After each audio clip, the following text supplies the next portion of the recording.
Me now. Copy, paste. All right, that went to Steve. Let's go to Christy. Paste. Now, paste. All right, Tony, you're late to the game. Sorry, but you're late. You just missed a cluster F of a. All right, let's go there. All right, now 1, 2, 3. You might all be able to hear me. I'll find out in a few moments here. Let me go to ping because I got to get ready all over again for my guest here. Join room, boom. Join call. Hakeem. All right. Settings. We're gonna do copy room link. I see you there. Let's see. Go back over. Yes. Okay, you can hear me. Give me 1 more minute, guys. I need to go. I need to go back over here. All right. So somehow this thing lost my audio. I had to shut the whole thing down, start it back up. That's what happens. And we're going to talk about a lot tonight, and it's actually going to make it really timely when things happen. Give me half a second here. Here, give me a second. Ping. All right, I know you see his deal there, but I gotta add him to the system here. Hold on. Give me half a second here. Boom.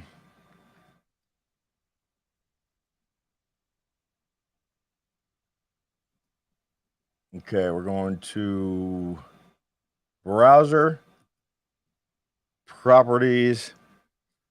I have to repaste this. Bam.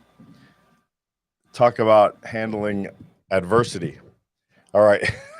So Hakeem, when you come to log on, you should be good to go, brother. You should be good to go. We'll see. Let me get out of this. I just resent you that. All right.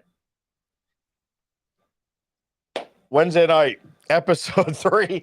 Get down to business. Take 3. Let's try this. So when I got on, everybody could see me, nobody could hear me. So what happened was I've got a Rodecaster Pro, and the Restream just couldn't recognize it. Right. So I saw the little levels bumping up and down, but you guys couldn't hear me. So here we are. So this week I had some pretty good. Oh, come on, brother. Now, really?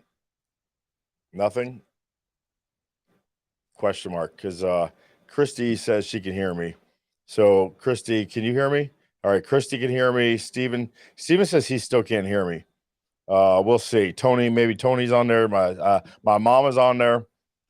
Let me go to chat here. Bam, bam, chat. All right. Good recovery. Travis can hear me. Paula Bird. What a great name. That's a Seinfeld name there. Paula Bird. Remember they had the basketball tickets. I forget the guy's name, but he was Bird. Stephen Bird. Basketball tickets. Anywho. So Steven says he cannot hear me on Facebook and LinkedIn. Anyway, I don't know. So Hakeem can hear me. Travis can hear me. Paula can hear me on LinkedIn. Anyway, Steven, I think your speakers are down. I'm going to turn you off. I'm going to turn this phone upside down. So anywho, here's what we're going to talk about. We're going to talk about the universe. The universe treated me this week better than I deserve to be treated. So the last couple months, I like a dude named Dave Rubin.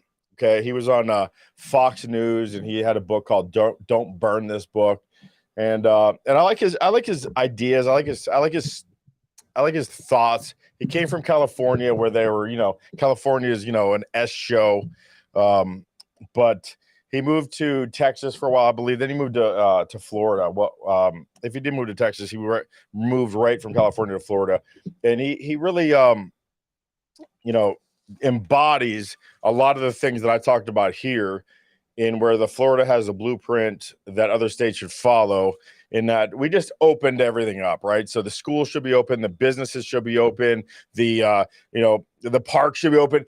Absolutely, the beaches should be open. Anything you could do in the sunlight, all right, through this COVID mess should be open. And what happened was a lot of people from California and New York and a lot of the blue states moved to Florida. And Dave Rubin was one of those guys. And so Dave Rubin was on a show called Patrick Bet David. I never heard of this guy, Patrick Bet David. I just never heard of him. He's been around for a few years, and but never crossed my path. So I'm a Tony Robbins guy. I'm a I follow a lot of Steve Nudelberg and Scott McGregor. Anybody who talks positive, anybody who talks about helping other people in the spirit of just helping is my guy. And so I saw this guy, Patrick Bet David, because Dave Rubin was on Patrick's show. And I was like, who is this Cuban talking some really, really, really good sense? And turns out he's not Cuban whatsoever. He's from Iran. He was born in Iran during the Iran War back in the early 80s. And he's got a whole chapter in this little book about how he and his sister and his mother and father were leaving. They had a chance to escape, and they went over this bridge. And they looked back, and literally the government was blowing the bridge up. They literally were within a minute of losing their lives, but they lived through it. They went on. They made their way to Germany, where they were on a camp, immigrant camp for many 2 or 3 years before they made their way to Glendale, California. Anyway, I kind of heard a story on there with Dave, and I was like, this dude he resonates with me. You ever meet someone and they just freaking resonate with you. And so the more they talked, I kind of watched a couple more of his videos, and he has some people on there. Adam is his left-hand guy, and Tom is his right-hand guy, and everyone is a team. And what I always say is, if you want to succeed in life, you better build a team, and you better make sure that those people are smarter than you in the areas that you are dumb in, right? Because I would say if you're going to be dumb, and in fact, my wife might get mad at this because, anyway, I shouldn't have said that, but I give my mom a lot of crap for being a person who's got her own, and she marches her own drum. So anyway, earlier, I can't hear you, love you, I can't hear you, whatever. I said, if you're going to be dumb, you got to be tough. That was Ma. Look at M-A, Ma. Look at the text right there. If you're going to be dumb, all right, if you got to be tough. So really, that's what Patrick was getting to. He graduated high school with a very low GPA, and then he went on to sell Bally's gym memberships. And he actually thought, hey, listen, I think I'm better than this. I'm going to go ahead and try to get my Series 7s. And he did. He got his Series 7s. And the day he got hired by Merrill Lynch was September 10th, 2001, which was the day before 9/11. Talk about starting a new job on Wall Street, man. If you can't identify with somebody who starts a job on Wall Streat the day before 9/11, Kevin Thatcher, a very, very, very mentor in my life, a person who's just really killed me in the way when I needed to be killed. He put me to the mat. He called me on my bullshit. Early on when I met Kevin, he put me in charge of a new BNI group. I was voted president. He actually was a fireman when I think he ended up leaving the fire department just a few days before 9/11. So he and Patrick had this whole 9/11 thing in common. But I started seeing Patrick a lot, like everywhere. All right. And all of a sudden, Kevin Thatcher sends me this text that says, have you seen this video by this guy named Patrick, Bet David? And I was like, whoa, Patrick Bet David? I've been following him for the last few weeks. He's really made an impression on me. I identify with a lot of things he's saying. Everyone who's watching this probably knows a lot about my life, knows the shit show that I was through, really syncopated with what Patrick Bet David went through. But Patrick took what he went through and 10x'd it, 100x'd it, 1000x'd it next to what I did. But still, success is success, okay? And failure through the lessons that he learned are failures. And so everything is a degree of success and failure. But I just identify with all the things he went through. And so when Patrick moved to South Florida, he actually moved to Federal Highway and Commercial Boulevard, which is literally 5 minutes from this recording studio. And he bought a Chase Bank. That's why when you see him on YouTube, you'll see that half of the guests, they have safety deposit boxes behind them. And I always wondered, like, it's a kind of a weird look, but it's because he is actually in the Chase Bank that he bought literally 5 minutes from my office. So talk about, the environment and the universe and everything coming together, and say, yeah, you're supposed to be reading this guy. You're supposed to be learning about this guy because he just speaks the truth to, it doesn't matter where you start. It matters where you want to go, and it matters what you want to do and who you want to help and how you want to help them. So I read this book, Your Next 5 Moves. And Kevin actually introduced me to one of the guys named Leo, who is Patrick's number 3 in charge. So he's got, his core group of people. Leo is his person in charge of keeping everybody in the outer realm, which I'm part of, in that outer realm, but in a place that we're going to vet you and see if you're worthy of coming into the inner realm. So tomorrow, I'm actually going to go have a tour of the studio with Leo. Kevin will be there. And then we're going to go to lunch. And then they have this thing called the Vault that they put on. I think it's the 3rd annual Vault.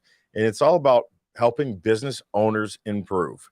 And everyone knows that's what I do. That's what I live for. I want to help business owners improve in every sense of the way that improvement can happen. You've got, employee engagement, you've got onboarding, you got hiring, you've got figuring out your P&L, you got, should I increase prices? But really what David goes is really a lower level of who you are and understanding why you want to do it. So he's got your next 5 moves. So who do you want to be? Which is really, I take these things for granted because everyone knows that I've come through the fire. I've come through a lot of things that a lot of people can't even conceive. Losing a couple of brothers to suicide, having parents that were just not really interested in helping us be the best people we could be, but just kind of living for the moment, which, I can't blame them for it. In the 70s and 80s, that's just what they chose to do. But the impact it had on me was something that was detrimental to my outlook and my self-confidence and my self-worth. So luckily, I got introduced to a few people who helped me with that. But that's where I connect with this guy, Patrick. So understanding who I want to be is crystal clear for me. And I take it for granted these days. So he's reintroduced me to the kind of the concept of working with the business owners that I'm working with, that we got to stop and take a step back. All right. I could tell you everything you need to know about marketing and leads and lead generation and P&Ls and increasing your pricing and lowering your cost. But if you do not know who you want to help and how you want to help them, you really, we got to start there with the base. All right. So this really spoke to me in a way that is really timely. So the other thing he's got is the mastering move 2 is really mastering the ability to reason, which is how to solve for X. And that really spoke to me because I'm a math guy by default, right? Didn't really do well in school. Everyone knows I didn't even go to school most of the time, but I always kind of resonated with math. So solving problems at the speed of instruction, really, I got one of the best, this guy named Mike Duncan. One of the best pieces of advice I ever got was just make a decision with the information that you have in hand at that moment, right? So what he calls it is the ITR mathematical equation, which is investment, time, and return. So you're going to look at, if you're going to make a decision, you got to embrace the math and use the investment, time, and return algorithm or mathematical equation to see what is the best move. All right. So it's like taking the information that you have at hand, But then something that I love is creating the system that you're going to employ every single time you have a choice to make.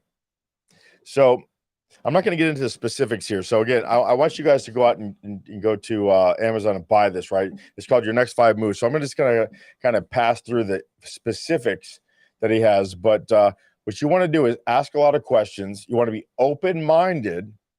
So the people that work for you, you want to hear their input because they're the people on the front lines, the forward-facing employees. But you want to be quick to hear and quick to open your heart to their input, but slow to make a decision. What you want to do is ask a lot of questions. You don't want to care about being right or wrong. That goes back to ego. What you want to be interested in is the truth. Why are they bringing you this information? Okay. Don't become the obstacle. Okay.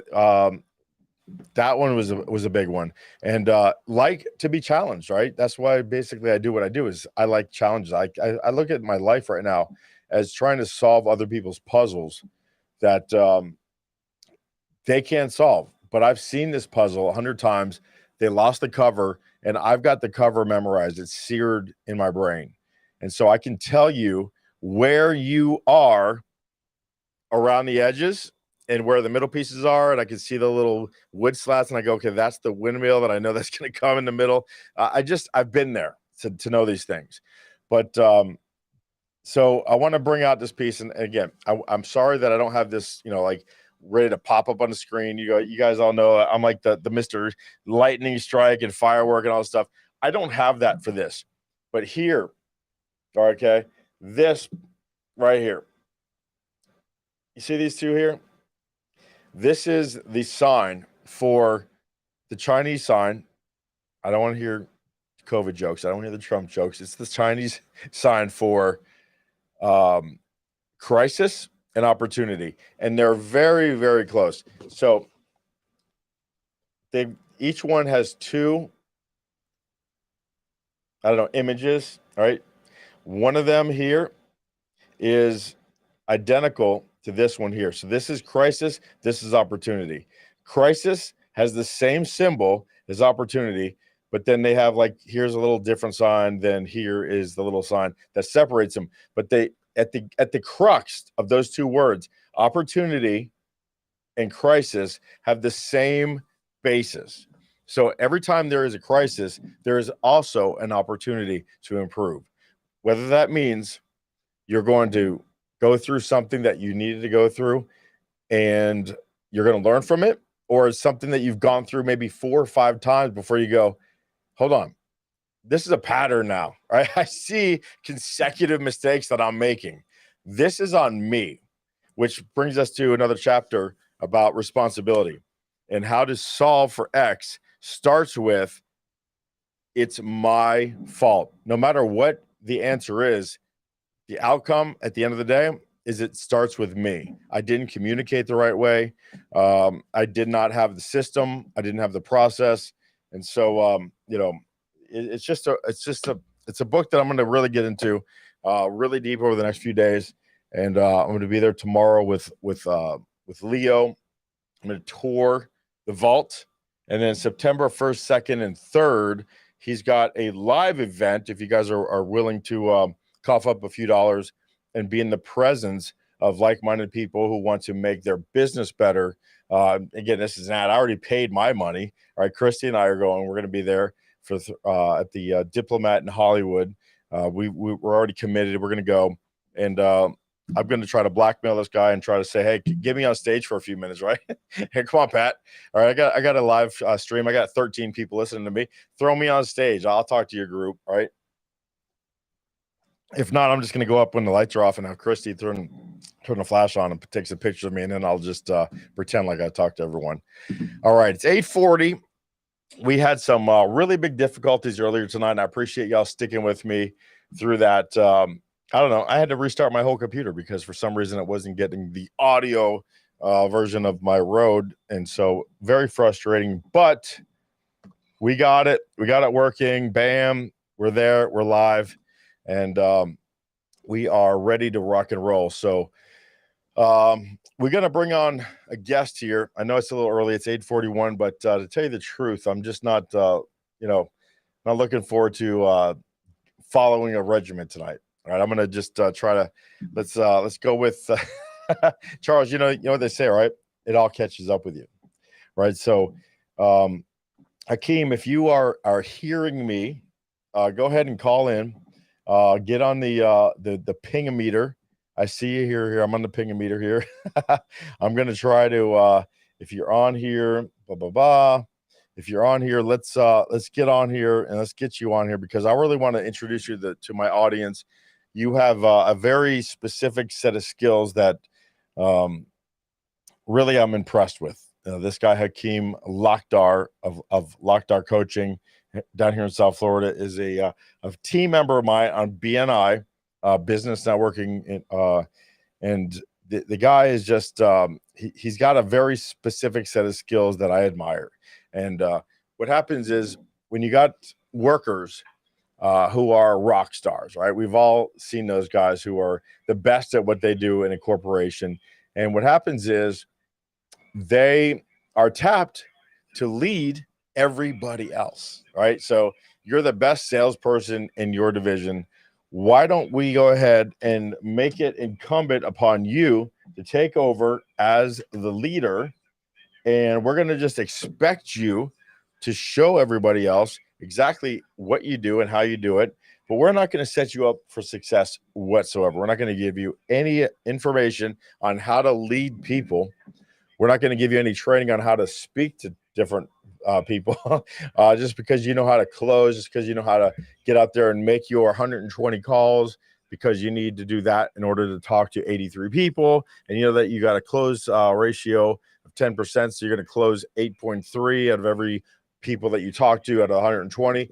That makes you a superstar because your second place talks, maybe they do 60 dials and they talk to about 10 people.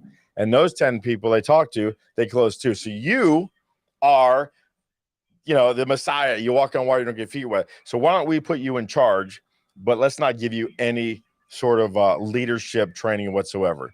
So I see, talk about putting you on the spot here.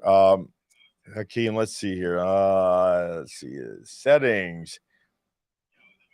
Got the room link, device settings. How about talk? Let's see if we can actually hear you. Bam. Let's go to ping. Give me a second. So this is part 2 of tonight's. Hold on a second. Let's see how we can screw things up. Hey, listen, you can't have a worse start than we had, all right? So I'm going to copy the room link. I'm going to go back over here to, because I see the Twitch here. Oh, here. Browser. Properties. Paste. Sign in with Twitch. Interesting.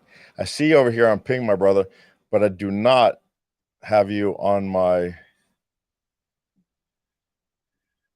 Let's try one more thing. Hold on. Give me a half a second, guys. You know what I love? That only people that are watching this right now are people that care about me, people that care about us, and are willing to watch the growth.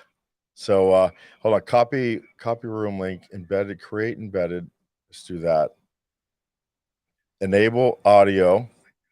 Show nameplates. Copy. I got a really good feeling about this, Hakeem. I really do. And I got to thank Amani Roberts. If I get this to working, oh my God, I got to give him a bonus. Browser, properties, paste, 4, 3, 2, 1. Come on, man. You're going to come on. I know it is. I see it's black. I see that. There you are. Can you hear me? I could barely hear you. Hold on. Oh, this is so awesome. At least we see you. But you know what's funny is that there's 2 of me. Hold on. Let me make you bigger here. This is so funny. Make you bigger, make you move you over. Okay, there you go. There you go there. Now here, let's do this. Remember plan B, right? I'm going to call you. Pick it up. We're just going to go audio. Hey, buddy. There we go. Who can you see? Who can hear him now? Give it to me in the comments. I can see him. I can hear him. And I like to learn from him. Come on, man. Give me some love in the comments. Beautiful. This is overcoming and learning and adapting to just new technology. Absolutely. Well handled today, Jeremy. Well handled. Let me tell you, it's not my MO. All right. I was pulling for you. This is great. All right. So take it away, brother. How do you help people? Who do you help, and how the hell do you help them? Give me a lifeline, man. Appreciate the intro. I mean, you teed it up so nicely talking about the book and the way that we think about leadership and the way we think about the way that businesses are run, and those that put in charge of leading teams and leading business operations. And there's so much emphasis put on individual contributors, individual contributions, these rock stars, these rainmakers. And then they find themselves in leadership roles, either leading projects or leading programs or leading teams. And there's so little investment and resources devoted to ensuring their success right from the start. So they are not set up for success. They're set up for failure a lot of times, and they find themselves floundering. And I think giving leaders an opportunity to say, shoot, I don't know everything there is to know about leadership, and I sure could use some support. That support's out there, and I'm in. Yes. So when people call you and they ask for help, so we're talking about what particular industry is your jam, first of all? So I've been in the legal profession, working with lawyers at an elite level for over 15 years. So I was at the American Bar Association for a little while, I was at Harvard Law School for about 8 years, and then recently with Miami Law. And I love working with lawyers because I'm actually not a lawyer. So for me to not be a lawyer and be in the room with all these elite lawyers, the first question they ask me is, where did you go to law school? And I said, look, I'm not here to talk to you about where I went to law school or where you went to law school. I'm here to talk to you about leadership. That's right. I'm here to talk to you about what it means to lead people and how to do that effectively. Yeah, because not everything is a 1-to-1 ratio, right? So you ended up going to an Ivy League area and working with the people who are, I don't know what, I went to screw you, right? Everybody knows my story. I was homeless, and I had a lot of time on the street, and I looked at people who went to even the local Miami University of Miami and FSU and Florida, University of Florida, as when I was younger, entitled, probably a little jealousy there, and a little bit of envy. But then as I got older, I was like, okay, they earned it. They went there. But then you grew up in, an environment 20, 30, 40x the environment of people that I kind of knew when ended up going to say University of Florida, University of Miami, University of the state of Florida State.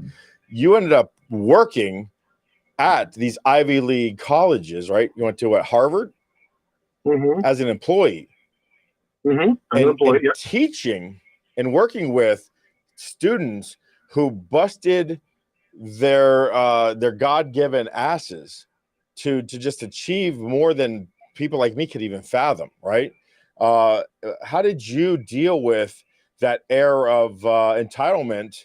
Because even though that they did that, and God bless them, you also earned your place there, even though it was a different route, a different, let's talk about that a little bit, because this is really where I think we have a lot more in common with each other. Everybody, no matter if you're on the left, you're on the right, you're in the red, you're in the blue, you're in the purple, we have so much more in common than we do not in common. Okay. And so where you can contribute and teach people who, had a gift, right, and got through school in a way that I couldn't conceive, but they did. but you ended up working with them, and man, that had to be a different type of state of mind to say, I deserve to be here just as much as you do. I can teach you something that you don't understand, and you never will understand because of the path you came. So tell us about that. Yeah, no, it's a great question, and I'll be honest. I mean, I think that there were moments, especially early on, where I was coming from Washington, D.C., having worked there and worked overseas, and been in some really challenging, uncomfortable situations with people who were quote unquote out of my league. They were international and language barriers. I mean, there were all kinds of challenges that I had to overcome, and I got to learn a lot about myself. So when I got to Harvard Law School, and again, it wasn't because I had a parent who worked there or a relative who got me in. It was just luck of the draw, and I found myself working there as a lowly program manager. And those first early days, I was walking around campus thinking to myself, like, I'm gonna get found out. Someone's gonna stop me, like, do you belong here? Are you supposed to be here? Talk about imposter syndrome, right? Yeah, absolutely, and that's real. We all deal with that. But I think what really showed up for me early on and ensured my success over the 7-8 years I was there was coming to the table fully authentic. Yeah. And not having an agenda that was based on ego, but was really based on service, support, growth, and development.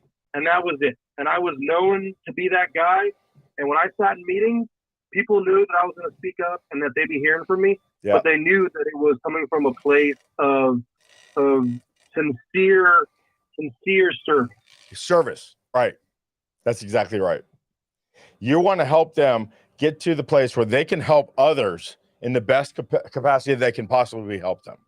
Yep. And you had a gift that they didn't have, right? You came through a path that they didn't come through, and they came through a path that we couldn't possibly understand. And that's what makes this community. So I'm all about community. And this is why, at the end of the day, the business coaching to me is so important, because small business, medium-sized businesses employ people who have a voice and who have a purpose. And when you go to work in the morning and you have the idea of what you're going to do impacts the success or the failure of the corporation, you got ownership, that really gives you a purpose and value. So when you punch out at the end of the day and you know that you did all you could do, and you know everything you did impacted the company values and the company principles in the way that moved this company forward today, you go home with more energy than you came to work with.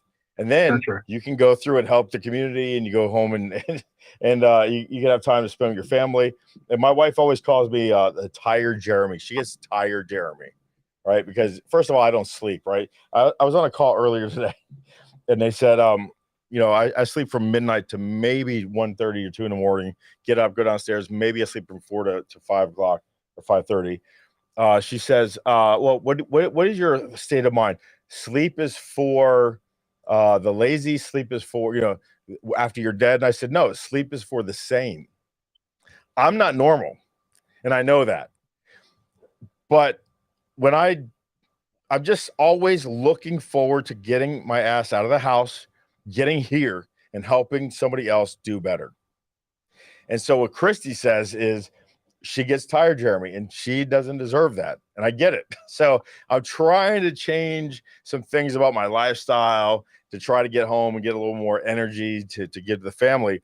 But what you brought to Harvard Law and you brought to those students is something that they couldn't have an opportunity to have, and you really showed them a perspective that they've never been, privy to. So now, how you use that information to help law firms and help the workers progress through leadership. Tell me how that makes you feel. Why do you do it? Where does that passion come from now? Yeah, so I've been lucky to have a lot of fantastic managers and supervisors and leaders in my life, but I've also been blessed to have a lot of shitty managers, and that is as educational as the good ones are.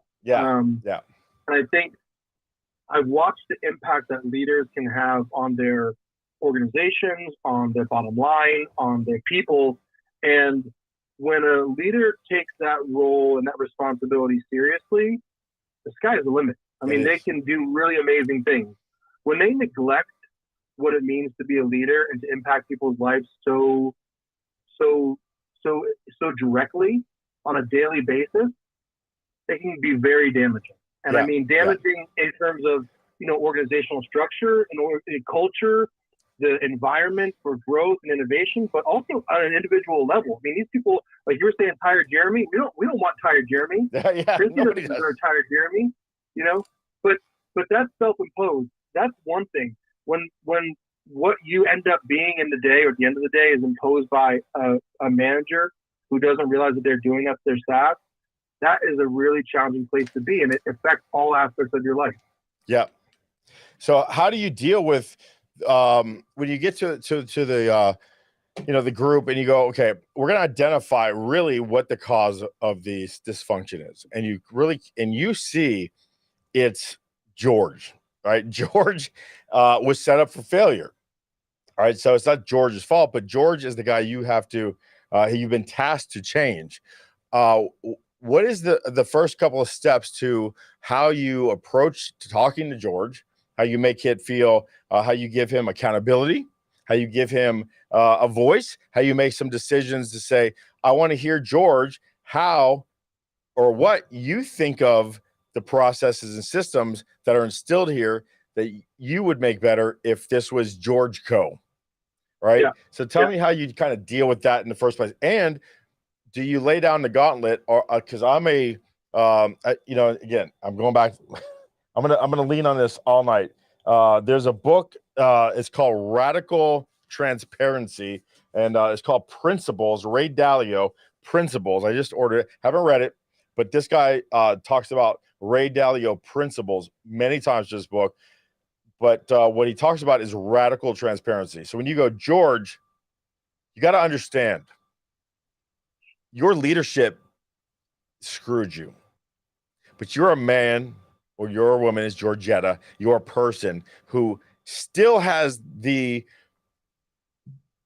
responsibility of helping the people in your charge to succeed. So no matter what anyone did above you, now it's in your court. How do you give them that ball? So there are two scenarios there. One is where I'm having this conversation with a group and George is somewhere in the group, and that can be really challenging. And you've got to tread lightly, because obviously you don't want to create a situation where anyone's ostracized or targeted, and you end up having conversations in that setting more around culture and the environment more broadly. Yeah.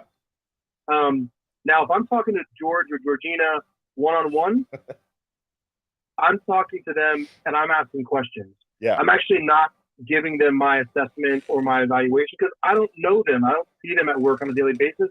So I start, as I do with all my clients, start asking questions. And through those questions, we get there pretty quick, where they start realizing when they hit that wall of they don't know what to say or they're uncomfortable with how they're going to respond to one of my questions. I'm like, hey, let's drill down. Let's drill down on that. Yeah.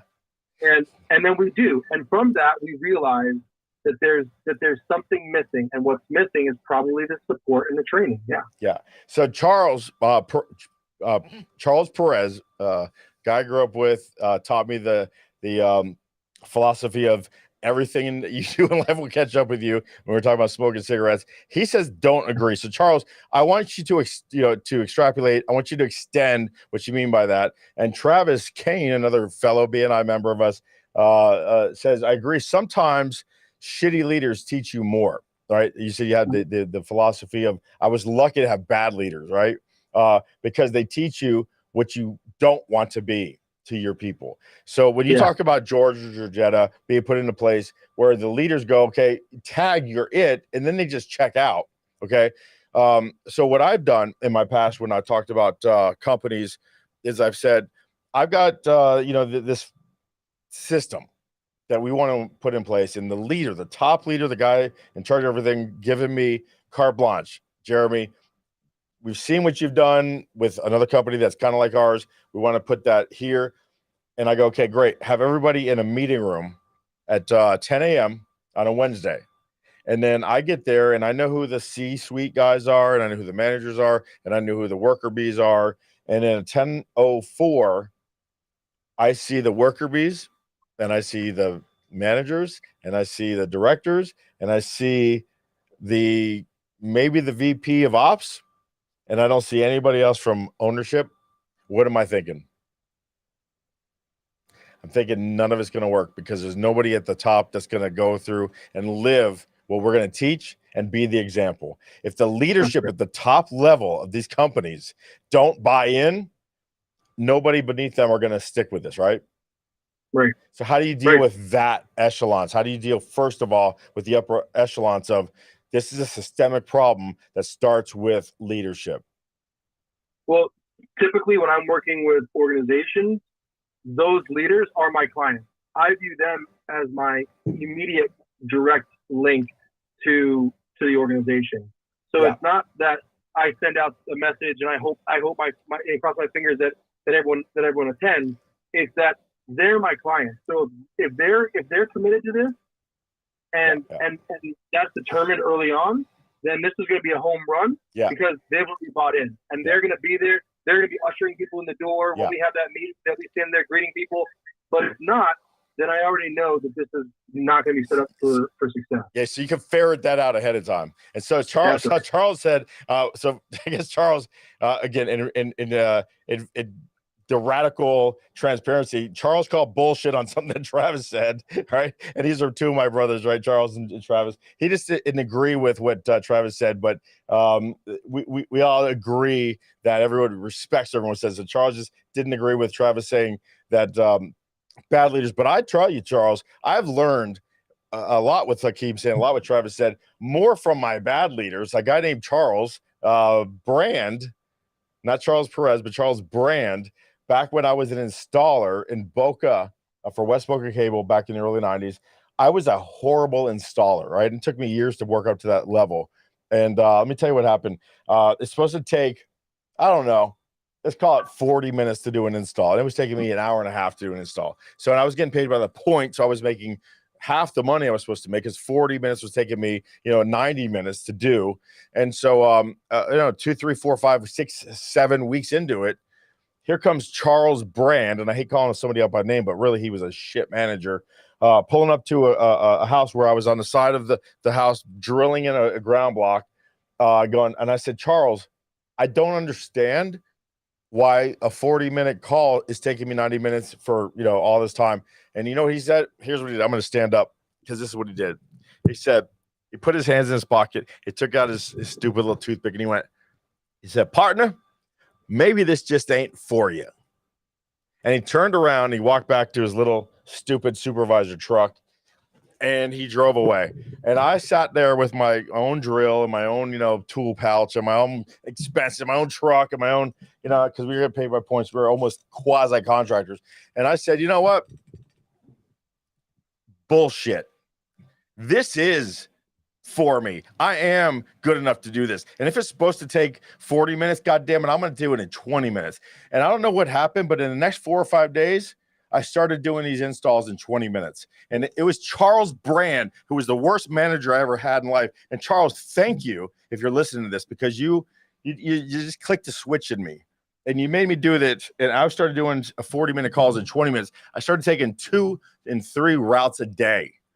And man, I remember just being the best installer. I was there in the morning over there on Glades Road, unlocking the gate, right? At 6 o'clock in the morning. I was the first guy in there. I was the last guy locking the gate, right? At 7:30 at night. Charles Brand did that to me because he was a shitty manager who, instead of taking me to the side and said, let's figure this out. Let's break this down. Let's solve for X, right? Boom, let's solve for X. Let's find out, Jeremy, why it is taking you 90 minutes. Is your truck not in order? No, my truck's in order. Every ground block we're supposed to be, I know where everything is. If it's not at a right angle, it's at a wrong angle, right? Thank you, Monica from Friends. Okay, that's not it. Are you just overthinking things, right? Bing, bing, bing, bing, bing. Yeah, I'm probably overthinking things. Okay, it's an easy thing, Jeremy. Installs are installs, man. It's the bottom layer of service. That's what it took, though. that bad manager, Charles Perez, you're right. He did put the pressure on me, but he did it in a way that was not a champion way. So how do you tell people? How do you? Yeah. Think about that though, Jeremy, and with sort of like a slant of compassion. Think about the fact that probably nobody did that for him. Could be. Yeah, you sound like Jocko Willink, right? The example was never set, and that's a lot of what my coaching is about, is sort of breaking that pattern. Yeah. Because if you're not self-aware enough to realize that bad managers can teach you something, then guess what? Right. You're going to follow that example, and you're going to perpetuate that bad leadership trait. Yeah, exactly. And that's really what I took away from that was, I was going to prove you wrong, Charles. I was going to prove you wrong. You know, installs is the bottom level. If it's an entry level laborious activity, and I'm better than that. And for you to stick your stupid toothpick in your mouth and walk away and say, maybe just saying for your partner, was so insulting for me, because my whole life I was given that. My whole life I was given, you're not going to amount to anything.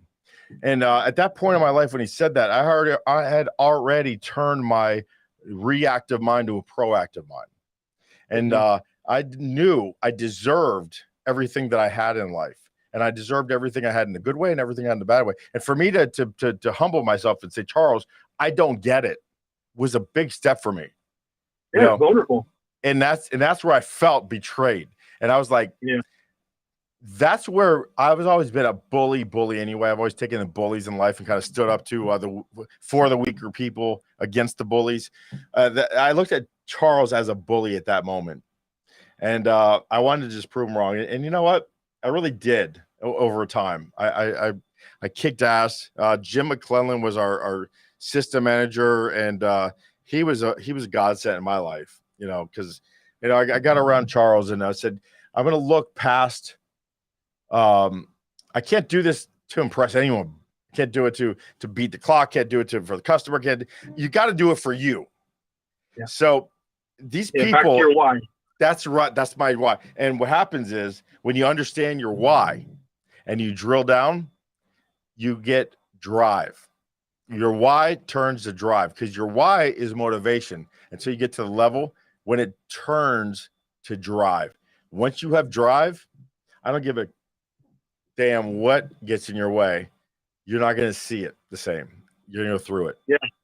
And there's a disconnect there, Jeremy. And there's this idea that you can't have that sort of passion and that sort of understanding of why and drive around leading people, leadership.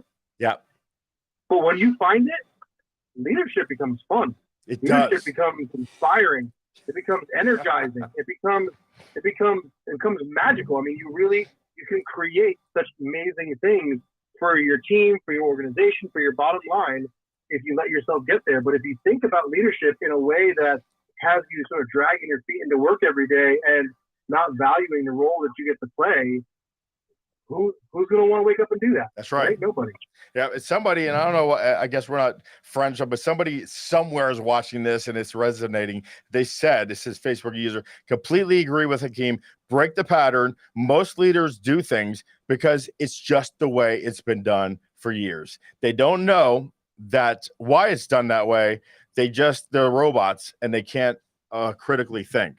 So, well, back to what you were asking me earlier, though, Jeremy. Yes. What better place to be than Harvard University to have people tell you this is the way we've always done it? Right. It's the oldest university right in the country. I mean, they're entitled to at least say this is the way we've always done it, and it's worked pretty damn well. But there was still an opportunity to ask why.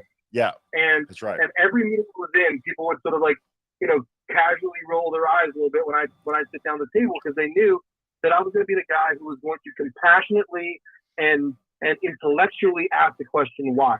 I just want to know why. Why are we doing that? Now here's the thing. Here's where what Patrick, and again, I'm just keep going back to this because I'm so enthralled with this thing, and I'm just that's my personality. When I get into something, I live it, right? I breathe it.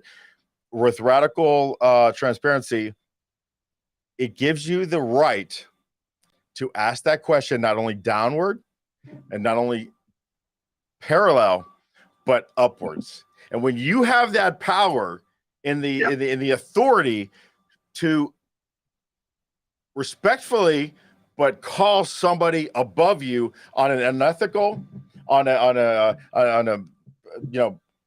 inefficient, bad, right.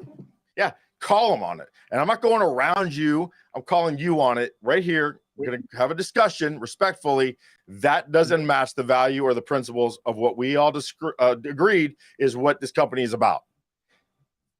Huge breakthrough there, right? When you get to that point. Yeah, absolutely. No. And Tony Robinson says the key is to challenge the why without confrontation. Yes. You know, and that's, there's an art to that. There is really an art to that. And I think that it's a long time for some of us to learn that art. Yeah, I mean, and those clients that I've coached that are not leaders, you know, sort of officially in a leadership role, but who are aspiring leaders, that's something that when they can master that, they start to separate themselves from the rest, and they start to carve out their own leadership path because they can do that without confrontation. But then the people who they're doing it with also look up to them, whether it's up from below, right, and say, you know what? It's about respect. It's about the good, the greater good of the company. And that's where we get into, let's talk about this. It's one of my favorite, this versus this versus this. The entrepreneur versus the intrapreneur versus the solopreneur. Okay. So what we're talking about right now is the intrapreneurship people in spirit and body. I work for a company. I have a boss. I've got leaders ahead of me. I've got people left and right of me, and I got people who do things that are on a paper, below me. But I look at every single thing I do, every decision I make, every dollar I spend, as it affects me. It's my business. Although I have no upfront cost or risk in getting to making decisions, but I am doing it with a mindset that it's mine and I own it. And that's the true gift of learning and earning a PhD on someone else's dime, is becoming a true intrapreneur. Before you go and say, listen, I want to start my own business, but I'm going to cut my teeth on someone else's dime. Right. And that's where you really get to grow in any position, is people will see you treating your responsibilities and decisions that you make as impactful, that it's like you own it, right? You don't own this company. No, I do. I own the company, but I own my decisions, and I'm responsible for the outcomes. So, absolutely. So entrepreneurship has really got a place in a soft space in my heart. It's really how I got offered equity. So when it comes to running a business and pretending like it's all yours and everything that you do impacts your whole world, like you own the company, even though you don't. And if you failed, you really don't see an impact because you're going to get the same paycheck unless you're on a commission. But still, okay, you can do better next week. Once you put that out there, that you're marching in that kind of mindset, you got leverage. There, you can go to the ownership and go, listen, I really, I'm happy here, but there's a lot that I do here, and a lot of the way I think, and a lot of the way I treat my decisions, that I think that maybe, would you give me a piece of the company? Right? Equity. That's made more millionaires than any other sort of negotiations, than any other, way to get more money, hourly or salary or commission. Ask for a piece of the company. But before you do that, you better walk in it for a while and better prove to them that you are making decisions like you're already the owner. Have you dealt with much of that? I haven't actually. I'm really dealing more with people who are at a point in their careers where they've either reached the leadership role and think that I've learned all there is to learn, and then they have this uh-oh moment where they realize they have blind spots. Yeah.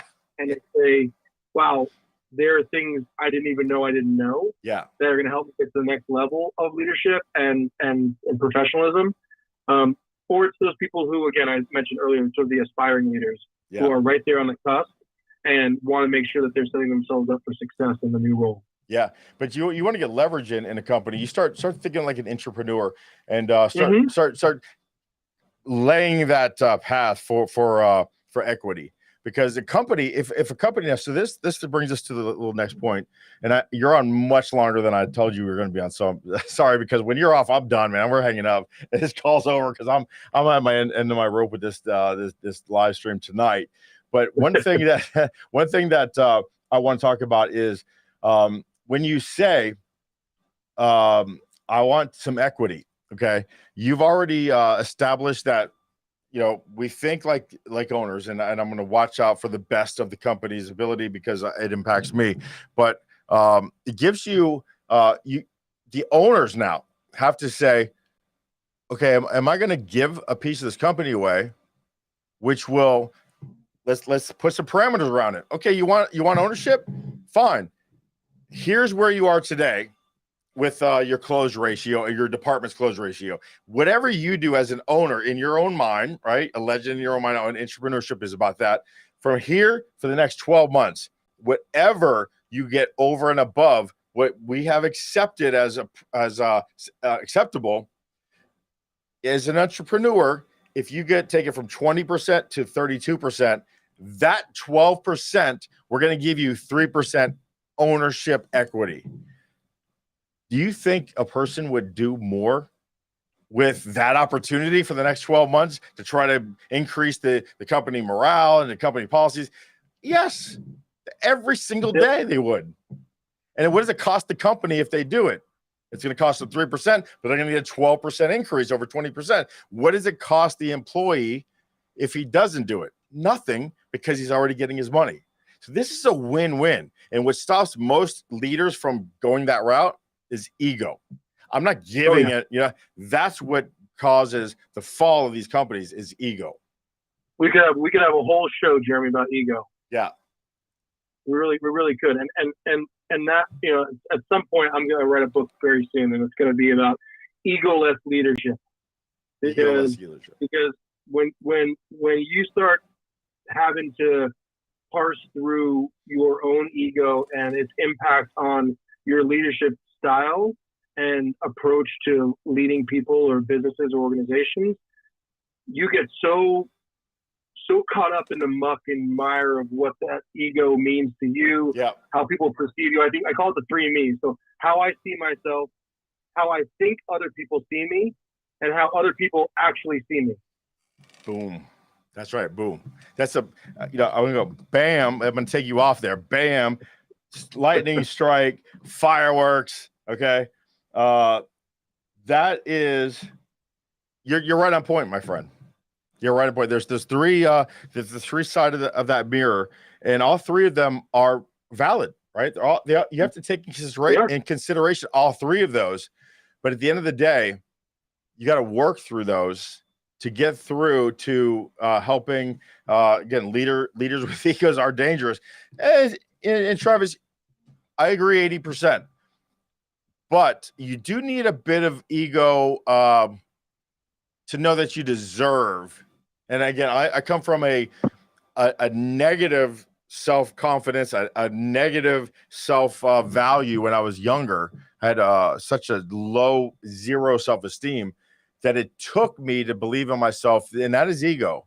But I still did it. Even though I believed in myself, I served. When you believe in yourself, I deserve it. I deserve the equity. I deserve everything I do. And if you give me clear expectations, we're at 20%. I'm going to help us get to 30% because what I see is there's some growth. That takes ego. That is ego. So, I do believe that ego is necessary, but it's got to be controlled ego. It's got to be, checked with, it's an ego, but it's an ego to serve. Yeah. And what Travis is probably talking about too, Jeremy, is this idea of I'm going to lead. I'm going to let my ego lead me, or I'm going to use ego as my primary tool, and that's where you really start to trip and fall, and that's not a good place to be. And Travis is a hero. Travis is a fireman. All right, he's got his own side business, and he's a great entrepreneur of his own, solopreneur right now, growing a business. But at the end of the day, his service, 3 days a week, Kelly days not included, is to serve and protect the citizens of South Florida by running into flames, pulling cats out of Teslas. That was a low blow for Evo, but so I do appreciate you. But yes, ego though is a necessary evil, but it's in what is another favorite saying of mine? Moderation in moderation, right? Moderation in moderation. You got to have some ego, but it's got to be you got to have some moderation to it. But yeah, everything is measurable, especially. But if you're walking in service, that at the end of the day, you're gonna win, and you're gonna breed winners. Yeah, it's the name of the game. It really is. When you're leading people, that's ultimately the focus. And if you can make that your primary objective every day as you walk in, you realize everything follows from there. Yeah, Kevin. You got Evo fired up. Yeah, and Kevin Thatcher said, "Meow, Evo." So Evo is a fireman. Also, they got a call out the other day for a funny sound coming from a car, and it was a kitten they found in a Tesla. So that's a great way. Maybe the cutest picture on Facebook these days. Right? It is. It's a great way. And I don't know what. I don't know. Let me turn this around. Watch this. I don't know how this happened either, but my front door opened. I locked that front door. I'm sitting there talking to you, so I feel a breeze. Something happened. This is real stuff. That's a real thing. My front door of my shop opened up, and I got the breeze blowing right there. That is such a weird thing that my front door actually opened up, and it's open to the whole world to hear me now and see me. And this is probably not the safest neighborhood right in the world. So give me half a second. Talk about something. I'm going to put you on the spot. I got to go shut and lock that door before I get bum rushed in here. Sure. No, I think going back to the why piece is essential. And I think that I already made a note to take down that book and add it to my list of books to read. Because I think when you're thinking about your why, and the great part about your why is it's not just for leaders. It's for all professionals at any level in any industry, and finding that, examine your why to develop your drive. Perfectly said. Exactly. And there's so much value to understanding that, because what you get in terms of self-awareness as you figure out that why is going to end up feeding you answers for other questions along the way as you develop and grow as a professional and as a leader. Yeah, exactly. And what I got from the Examine Your Whys to Develop Your Drive from David Goggins, and what he said was, and also Zig Ziglar, right? Motivation is great, but it's like a bath, right? You need one every day. If you got to go through life with motivation. So David Goggins is like, if you work out, what do you listen to? If you got to listen to Kenny Loggins, right? The danger zone, right? If you need that, then you're not in the right spot in your head. You need that motivation. Once you get to the whys, once you drill down deep enough to find out why am I doing what I'm doing, there's nothing that'll stop you. So David Goggins will say you're motivated to go run 5 miles. Motivated.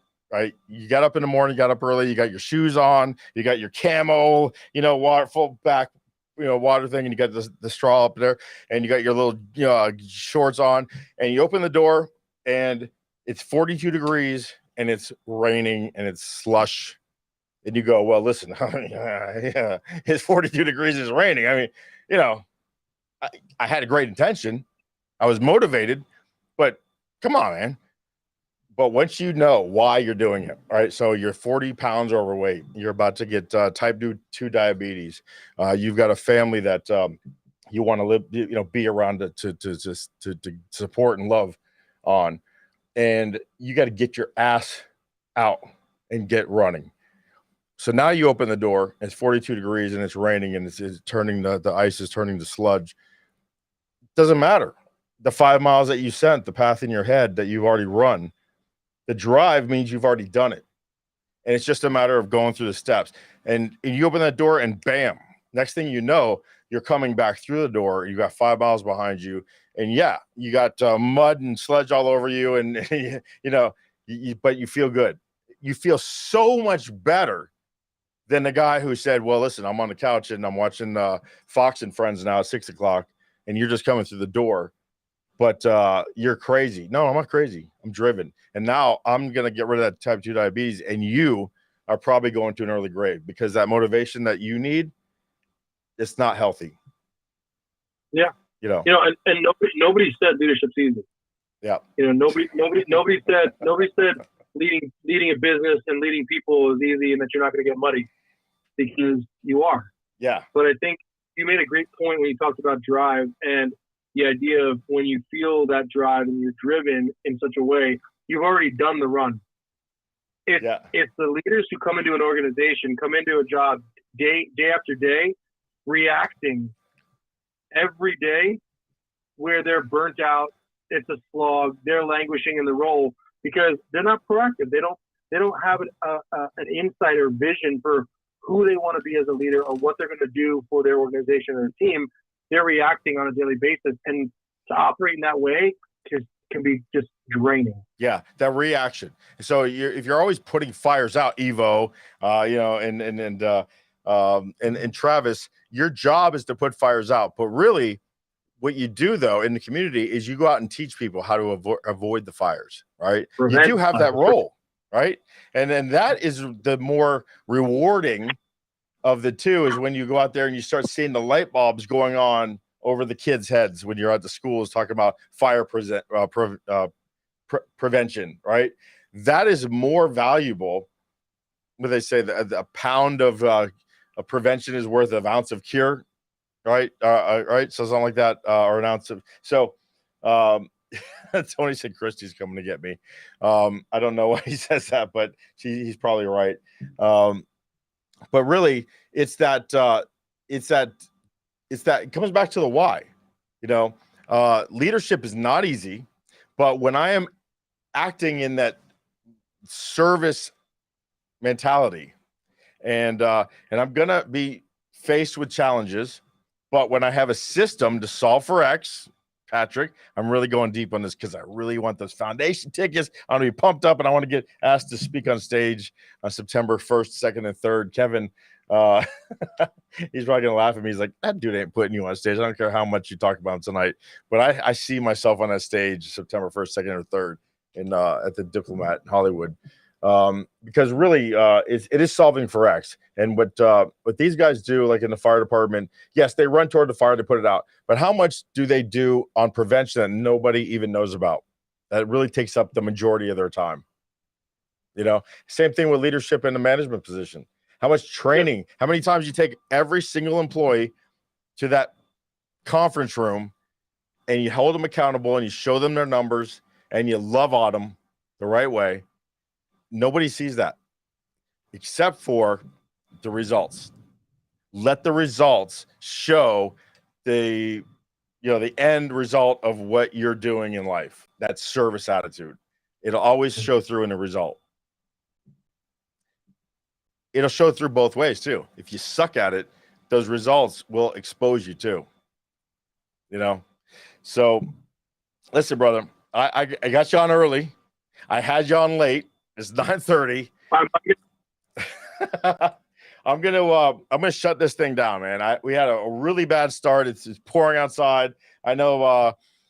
I don't want to drone on and on and on because I got so much to talk about. I've got 40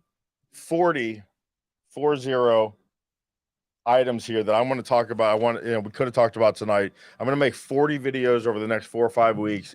5, 6, 7, 8, 9 videos a week. I'm going to put this out there. We're just getting started, man. This community that we have, with Travis and Tony, with Kevin chiming in here with Steven saying, I can't hear you, brother. I don't care. You're doing it wrong. All right. With Charles Perez. I'm just scrolling up through these names, man. We are going to be here every week. Okay. We had a really weird start today, and that's just the way it is. And I think, I think I generated, because I was on a show yesterday where this restream just totally took a dive. Randy was here earlier. Paula Bird is a Steve Noodleberg, protege, Andrea, Juliet. Gosh, these people are amazing. But this is just going to get better and better, right? So thank you for joining me tonight. Thank you for chiming in. Thank you for being patient. And thank you for helping me kind of stick to this and making it work.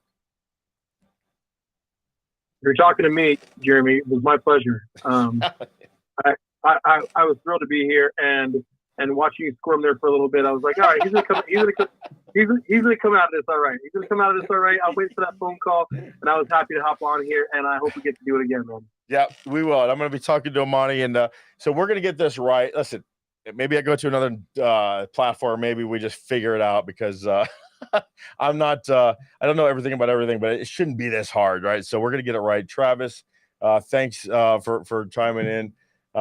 This count as one. Learned so much here. Thank you. You see the. I think that might be Evo. I'm not really quite sure that Facebook. So Evo, I don't know why you're coming. You were coming through before Evo. But on tonight, you're coming through here. BNI is a partnership here. A lot of these people talking on our South Florida Warriors, BNI Warriors. But Tony's at Harley Davidson in Knoxville, Tennessee. Chrissy just said great information, Hakeem. To you and your family, you guys really had a tough week. We appreciate you, man. We'll be talking to everybody. I'm just going to end this thing tonight. I'm not a quitter, but I know when to quit when I'm ahead, and I think that we're ahead here. You know when to fold them, right? You know when to fold them, brother. All right, guys. We'll see you all next weekend, next Wednesday night. Thank you very much. All right, pow, fireworks. We're out of here. All right, baby. Fireworks. I'll see you at home, Christy. See you in 30 minutes. Bye-bye, guys.